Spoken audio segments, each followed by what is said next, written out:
Yeah, John, we hope everyone can go there and feel safe because we know that is a very important mission. Turning Point USA, they want to grow these chapters, and a lot of prayers have been said right there where you are. Thank you.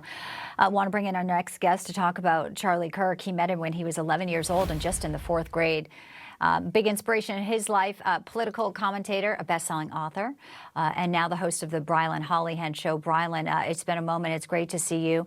I know that Charlie influenced your life as a young man and as a child, really. Talk to us about how you're feeling now, 1 week since his assassination and days away from this very big memorial service.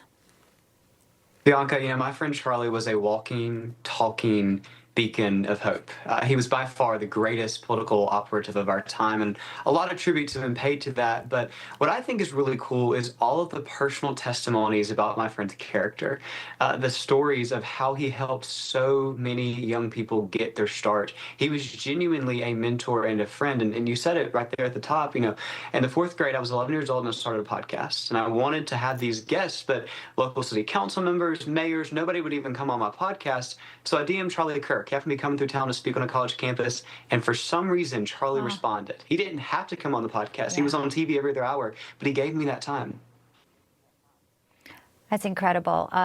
It's been really hard to see that his loss has affected now just sort of the culture with some really gross people celebrating. But then there's also, so the evil's being exposed. He's a man of faith. And then you see the prayers. There were rosaries being said last night. I mean, his legacy is enduring. His legacy is about, listening, free speech, debate. We learned yesterday that, though, Turning Point USA was the target of Jack Smith. Not surprising, but really kind of points to what was happening in our political arena then, and maybe your hopes right now, if you can share with us with what you hope happens now.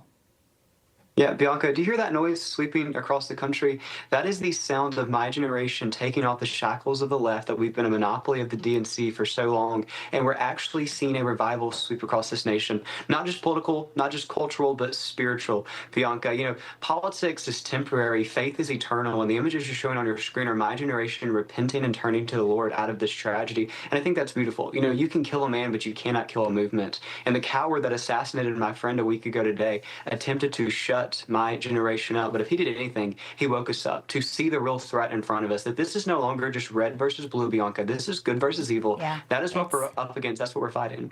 We feel it.